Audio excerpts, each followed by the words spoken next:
Well, what he didn't tell you is kids love me because I'm loud and obnoxious. And anyway, but I really appreciate the opportunity to be here. I'm at camp this week, and I'm closer at camp than I am from home. I actually live all the way out in Pell City, Alabama now. My son, who is here with me, he goes to Alabama School for the Blind in Talladega, and so we moved. I minister in Birmingham at the Palisades Church, and so we're kind of in central Birmingham, but I live another 40 minutes east, and so I'm feel like I'm on the other side of the universe from here now. And so this week was perfect, but unfortunately, we all became familiar 2 or 3 years ago with something we call COVID brain. How many of you have had COVID brain? Long before COVID brain, there was camp brain. If you've ever been to camp, to youth camp, and I'm suffering from a bad case of camp brain tonight. So if I just go blank and you just see this blank stare come across my face, just forgive me a little bit. And I know some of you have been at camp this week, so if I look out and I see you blank staring, I'm okay with it. And if you need to fall asleep, fall asleep. I don't blame you if you fall asleep. At least I hope it's the people that have been to camp, not the people that have been air conditioning all day. But needless to say, I appreciate being here. This has been a fun lesson, a challenging lesson in a lot of ways, because thinking through who Pilate was and is and where his place has come to be known in Christian history is a challenge, because there's some things we know about Pilate, but there's also a lot of things we don't know about Pilate. And I think we're going to be blessed to kind of wrap our minds around who Pilate was and his frame of mind. But I also hope that by the end of this, you have a challenge, you have something that you can go out and do with this lesson. It is by far one of the, not hardest, but it's thinking of how do you apply somebody. Like, how does it change me? How do we go out of here with something by studying the guy who signed off on putting Jesus on the cross? I mean, obviously, that's not something that we want to emulate. Too frequently, we probably have. But it's not something we want to emulate. And so the challenge is going to be in the application. We're going to get there, and I hope that we really will gain something from it. The concept of encountering Jesus. I cannot wait. I'll tell you, kind of growing up, I told somebody this week, my thoughts about eternity were very non-material. I've come to really evolve about what I believe about eternity. I believe eternity has a resurrected body in it, and a resurrected body is like Jesus' resurrected body, and Jesus' resurrected body was physical. It was flesh. As I've come to realize that there will be a fleshly element to eternity, it's changed things. I tell people that I used to really get, the visions I had about eternity were a 24/7, 365 worship service. And I'm not telling you that's bad, but after about an hour, I'm ready to go. It's like, all right, are we going to get out of here before the other people to get to the local restaurant? I'm ready. You know what I mean? Like an hour, and like thinking, singing, I love to sing, but like I also love to stop. At some point, I love to stop. And so I thought, well, but the alternative was that I could go to hell and burn forever. I was like, well, I don't love the idea of a 24/7, 365 worship service, but sure beats going to hell. And so that was kind of my thought process. Well, as I've adapted and studied and learned what the early church has believed about eternity, I believe there's a fleshly component to it. And that's why I simply cannot wait to touch the flesh of God. How powerful a thought to hear the voice of the Father, to smell the scent, the aroma of the Spirit, to share a seat at the table and eat with Jesus, to stand in the presence of God. The idea of being physically in the presence of God, it really relates to me. It's not the purpose of my lesson, but I think we've lost something when we have defleshed our resurrection bodies. And I think it's really important, and we're going to come back to why that's important in the end. But we miss out on something important. The truth is, this church, it's fundamental to Christianity that we will physically come up out of the grave. 1 Corinthians 15 tells us that's like the main thing. The main thing is to understand that there will be a physical resurrection of the dead just as Jesus was. And that makes the thought of eternity so much sweeter to me. I can relate to it so much better. We're not going to be floating, lifeless bodies. I thought, how will we know people if we're just invisible spirits? And that's just not the picture the Bible paints. That's not the purpose of my lesson, but I want you to know that God made you a soul, a mind, and a body. He made you a whole person. And in the end, the idea that we will reunite with our physical bodies brings me hope that I can embrace God. How cool a thought to hug Jesus. You ever thought about hugging Jesus? There's just something special about actually touching someone, isn't there? Like when you've been gone from somebody that you love so dearly for a long time, what do you want to do? I've heard it from moms when their kids have been away for a week. They say, I just can't wait to get my hands on them. There's something about holding and touching someone, and my hope is that one day we will embrace Jesus. And one of the things I'm afraid we may discount is that to encounter the resurrected Jesus is not something merely of the past. The resurrected Jesus is more than an image of that past. The resurrected Jesus is our eternal future, and we get to look forward to being like Thomas and touching the hands and seeing the body of Jesus. What a powerful, powerful image. And we're going to have a resurrected body like his resurrected body. We're going to touch the flesh of God. We're going to hear the voice of God. We're going to sit on the sand and eat fish with Jesus the way the disciples did. We're going to embrace Jesus, and we're going to smell the aroma of God in our very presence. And it's powerful. All right, now, total shift of gears here. I've recently... Facebook algorithms are crazy, and they read your mind, and sometimes they read your conversations, and you hadn't talked to or looked on anybody's Facebook page for like 6 years.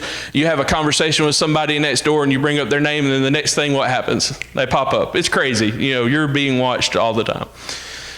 So I love these shows that I know they're scripted, right? So I know they're scripted, like things like Pawn Stars. And I know they like shut down the whole store and they bring in people. I get it. It's all scripted. But there was a show I used to watch called Undercover Boss. Y'all watch Undercover Boss? Okay, so Facebook recently has been bringing back old episodes of Undercover Boss. And it's the basic concept of somebody who's a boss, a CEO of a big company. They dress up in all kinds of makeup and stuff, and they go in and they spend time with some of the employees and they learn about their lives.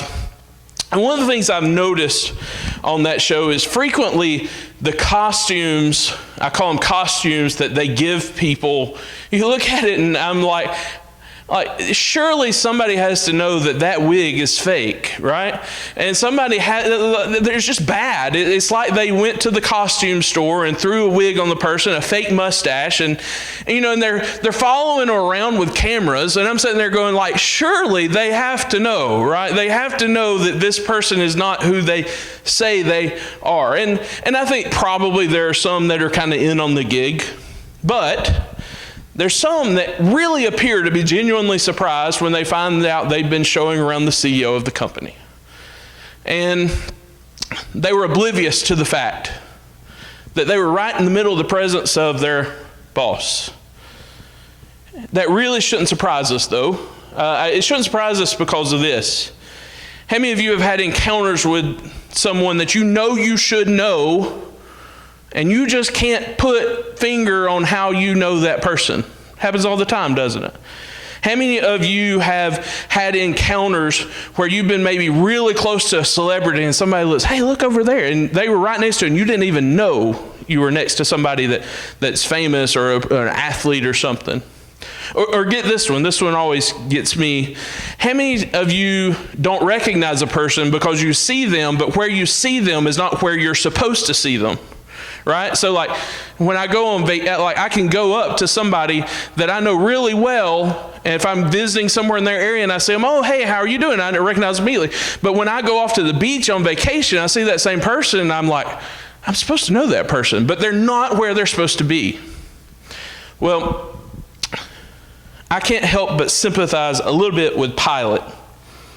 Because when Pilate comes to meet Jesus face to face, Jesus the Son, Jesus the King of Kings, I totally relate to the fact that he doesn't recognize this Jewish prisoner as a king, much less an eternal God. He doesn't smell like a king. He doesn't look like God. He isn't dressed like God. I don't know what God dresses like, but whatever it was, it's not the way Jesus was dressed when he faces Pilate. He doesn't give the aura of a king. The idea that any God, much less the God of gods, would become flesh and be in the presence of me in this very moment is preposterous. And surely for this man who's not a Jew, he has no reason to be looking out for the Messiah. And although he is governing over Jews, tradition tells us he probably he's pretty ambivalent towards Jews. So there's no reason he's looking for Jesus. And the idea that he would look like, that God of gods would look like what Jesus looks like when he comes to see him, it's beyond reasons. It's beyond reason. In essence, Jesus has become kind of the undercover boss, right? He comes in and he's not taking on the persona of an accountant or a janitor, but Jesus is coming and he's taking on, maybe he's the undercover sinner, right? Jesus was not a sinner. Maybe he's the undercover prisoner. Jesus, in essence, was really not a prisoner. He was physically a prisoner, but there was no way in which you could imprison the Son of God. But here he was, the only person who ever had to be undercover to pretend to be a sinner. But Jesus is taking the place of us as a sinner. And because he came to take on that great undercover mission, eternity is ours, and that's a blessing for us as Christians. But of all the guilty characters in the death scenes of Jesus, I somehow have a little bit more sympathy for Pilate. And maybe I shouldn't, I don't know, but I'm not declaring him innocent. He, as we'll see, tries to wash his hands, and what we find out is you can't really wash your hands of putting Jesus on a cross. He's not, if you look through history, one of the things you read about Pilate is because of Pilate's very present role in the death of Jesus, Pilate, we don't know a lot about Pilate. And Pilate really just comes on the scenes. What we do know about him, he probably came into power because of who he married more than who he was. He just kind of pops up on the scene. And then what we know after is it's really kind of fan fiction. People have made up all the ideas. Some people think he was the worst person to ever live. Some people think he was just kind of a normal ruler for that day and time. There's some traditions that hold he and his wife eventually became a Christian. I don't think that's probably likely, but Pilate is never going to make an impact on history like he is right here. But I have to think that he has no idea that this is the moment that he's going to make history. I mean, he's just really trying to make the problem go away. And his name's going to go on to live in infamy. It blows my mind. When you read the Apostles' Creed and the Nicene Creed, those creeds that have for generations defined what Orthodox Christianity is, guess whose name is there always? It's Pilate. Not the ravenous Jews, not the Sanhedrin, not the Jewish elite set, but for some reason this man, he becomes kind of the fall guy. So here's what we're going to do. We're going to read into the text. We're going to spend some time in Matthew. You can read about Pilate in all four Gospels. I've chosen Matthew's just because I want to pick one and go from it. We're going to be in Matthew 27. We're going to hang out there and learn a little bit about Pilate. And then at the end of this, I want us to kind of wrap it back up and ask, how does that impact us? What does it do to change us? So let's start in Matthew 27. We're going to skip a little bit around, but let's just first look at these first couple of verses first.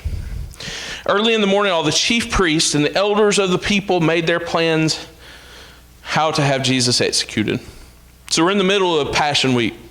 Jesus is nearing the cross. Death is coming. And they now, according to verse 2, bound him. They lead him away and they hand him over to Pilate the governor. The text takes a little pause to tell you about what happens with Judas at this point. And while that is extremely significant to Christian history, it's not significant for what we're talking about. So let's skip down to verse 11. Meanwhile, Jesus stood before the governor, and the governor asked him, "Are you the king of the Jews?" "You've said so," Jesus replied. Jesus begins here something that we're going to see all throughout this text. He just doesn't act the way Pilate expects him to act. He doesn't look like a king. He doesn't act like God, but he also doesn't act like all the other prisoners that have been in front of him before. They're always begging for their lives. Free me. I'll tell you whatever. One thing you learn is people will generally, if they think they're in trouble, they'll tell you whatever they need to tell you or whatever they think they need to tell you to get out of trouble. Before I went into ministry, a long time ago, I did child abuse investigations with DHR. And one thing you can guarantee with people when you start talking about their children and whether or not their children get to stay in their home with them or not, guess what? They'll tell you whatever they think they need to tell you. Jesus isn't acting like that. Jesus is not putting on a show. He's just giving these brief, contrite answers, and we're going to see sometimes he doesn't even answer at all. And it's got to blow Pilate's mind because something's different about this guy. When he was accused, verse 12, by the chief priests and elders, he gave no answer. Then Pilate asked him, "Don't you hear the testimony they bring against you? Aren't you going to defend yourself? Aren't you going to say something? I mean, like, you need to speak up here because this is getting serious." But Jesus, verse 14, makes no reply, not even to a single charge. And it says, to the great amazement of the governor, he's caught off guard. He's never seen anybody act like this. I mean, we kind of relate to it in an American context because sometimes when people go on trial, they may not take the stand, right? They plead innocent, but somebody's going to come to their defense. There's nobody here. There's no like lawyer over here about to come to Jesus' defense. It's Jesus or nothing. And the stakes couldn't be higher. They're calling for his head. They're calling for crucifixion. And here he is. He makes no noise. He makes no sound. Now, it's the governor's custom at the festival to release a prisoner chosen by the crowd. At that time, they had a well-known prisoner. Somebody everybody knew. They knew his sin. It was clear he was guilty, whose name was Jesus Barabbas. So when the crowd had gathered, Pilate asked them, "Which one do you want me to release to you? Barabbas or Jesus, who's called the Messiah?" I mean, for he knew it was out of... Notice this. He knew it was out of self-interest that they handed Jesus over to him. Pilate's tested him. I see that y'all are going to a long way to try to get rid of this guy, but surely you're not going to go there. You're not going to release this guy. And Pilate seems to be in touch with the mob mentality that's happening. There's a mob mentality that's happening, and everybody's just piling on. And he kind of is gathering that, and he's just looking for ways to diffuse what is happening. There's an interesting historical note.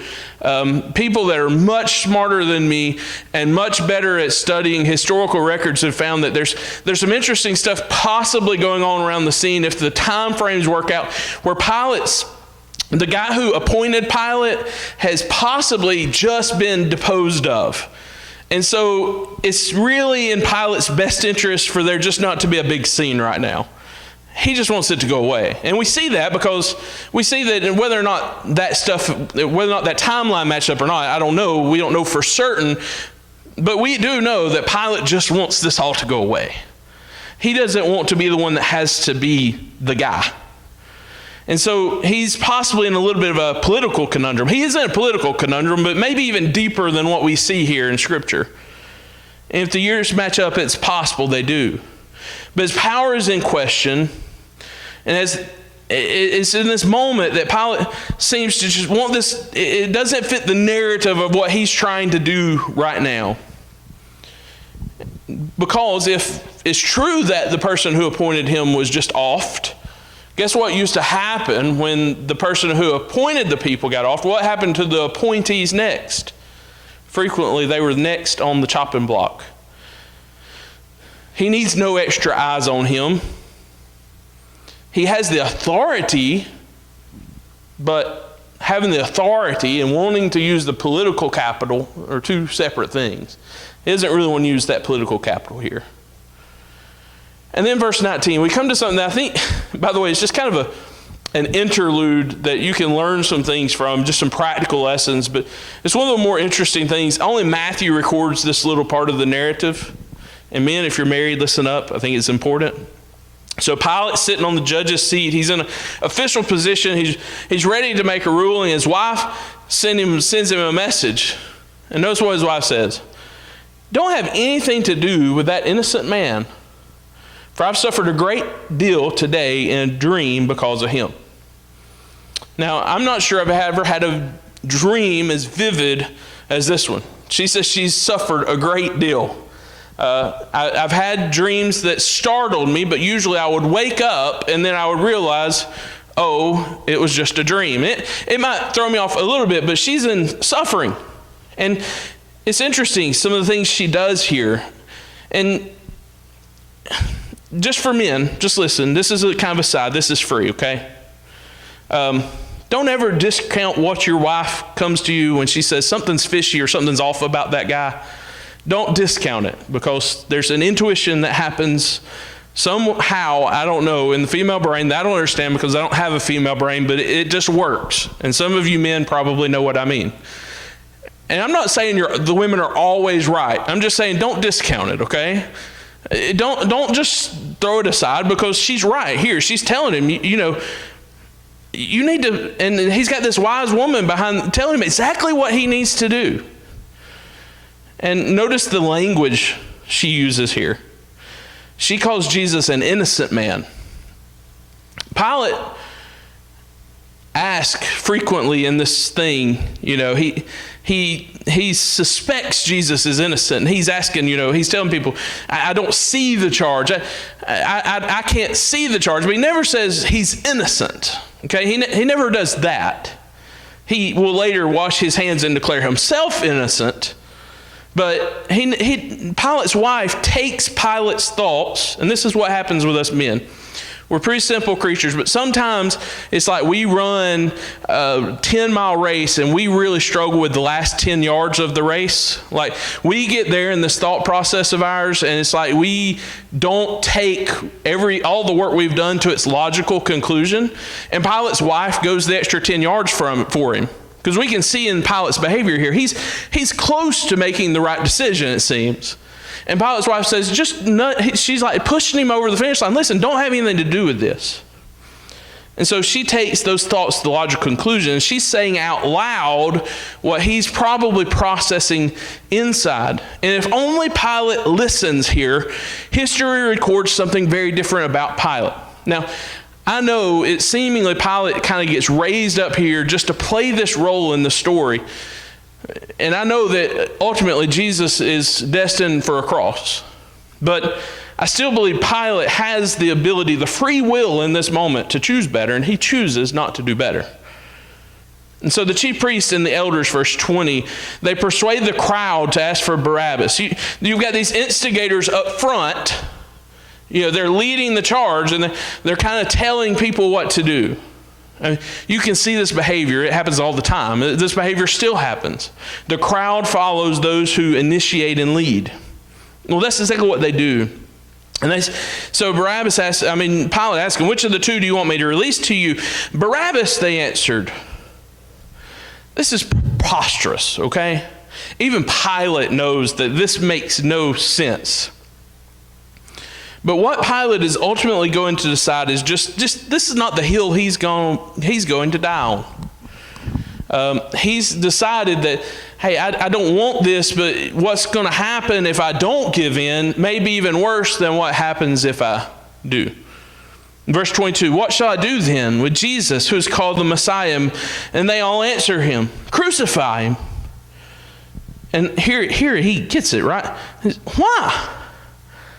What crime has this man committed? I mean, like he's putting the pieces together. He suspects that Jesus is innocent. He doesn't say why this guy's innocent. He just says, like, he's asking for feedback here, right?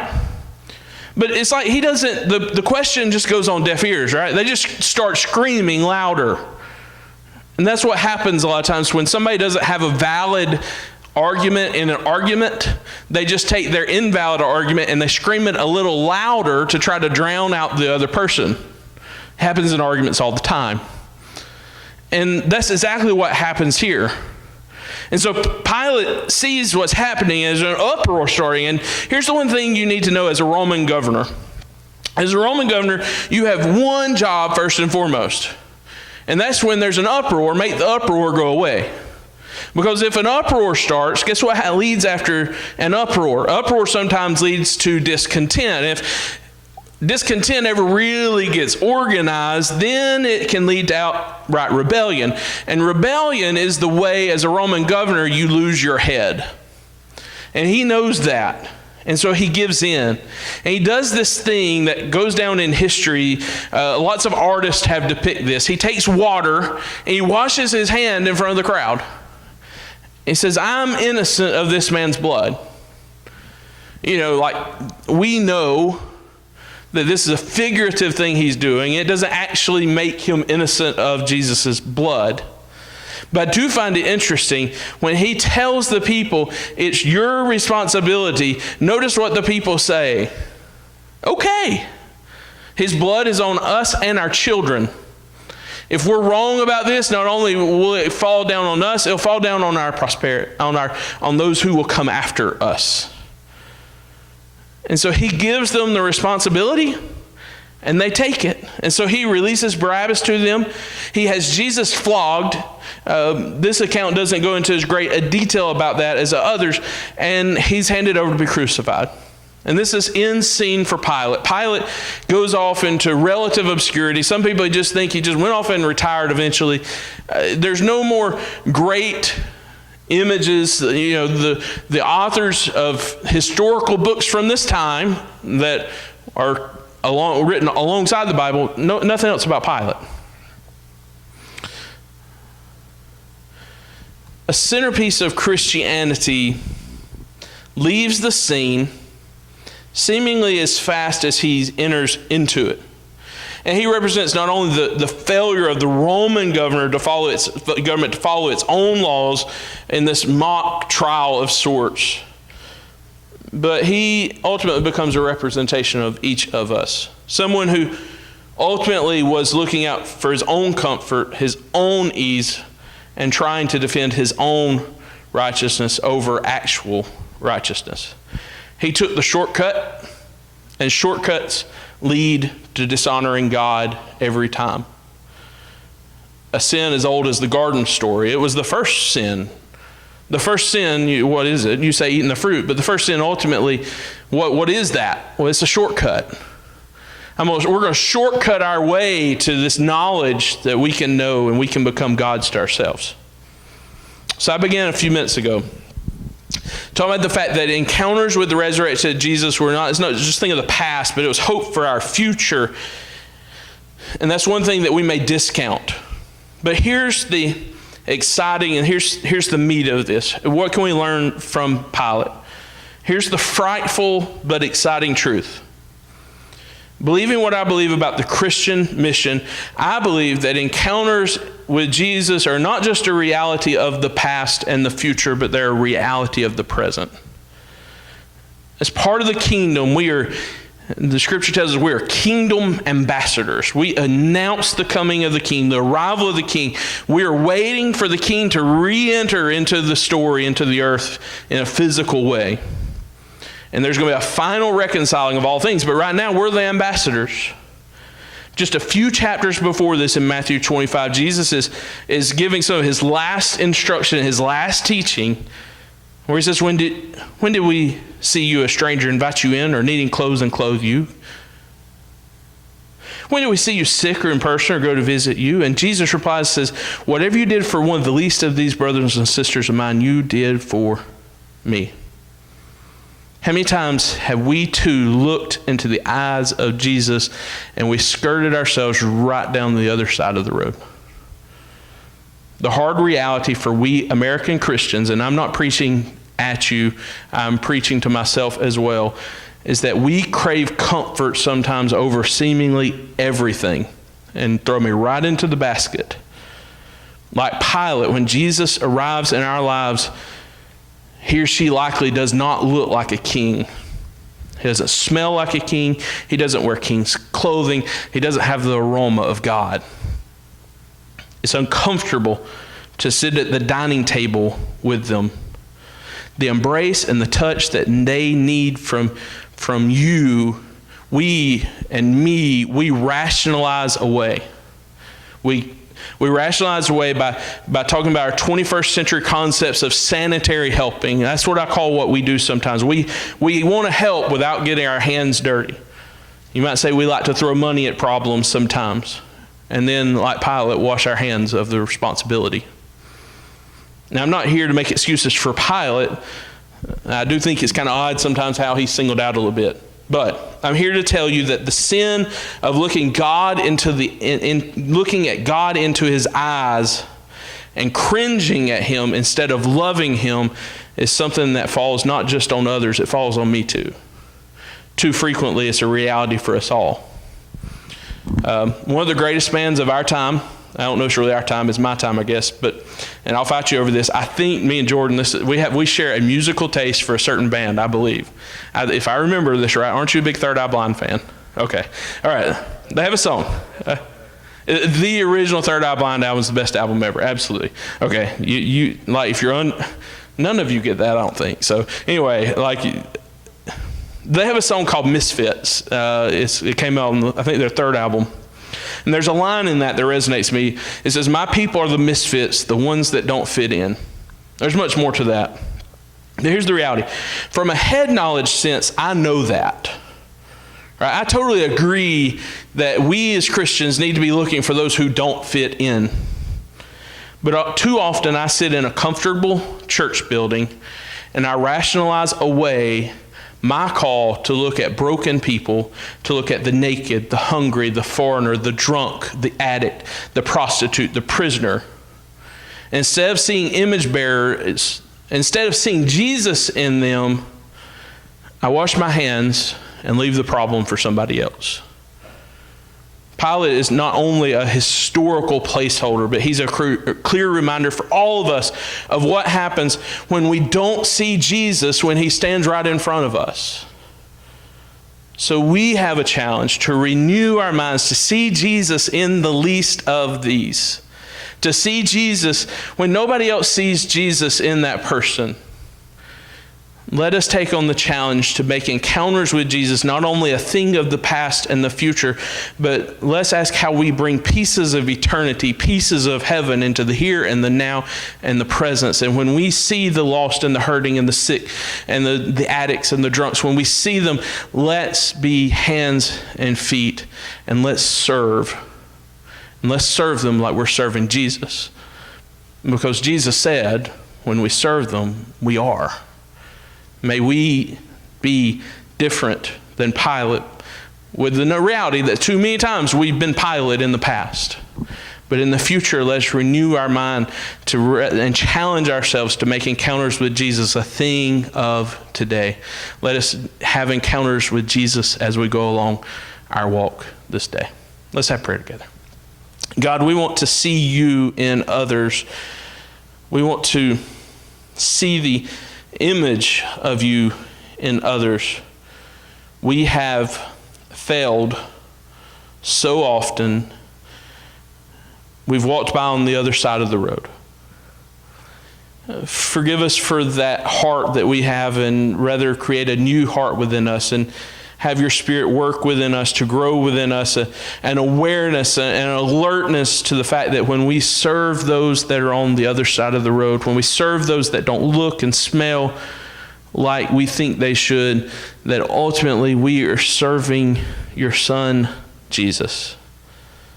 And with that, let us have a renewed zeal, a renewed effort, a renewed heart to love people that nobody else is willing to love.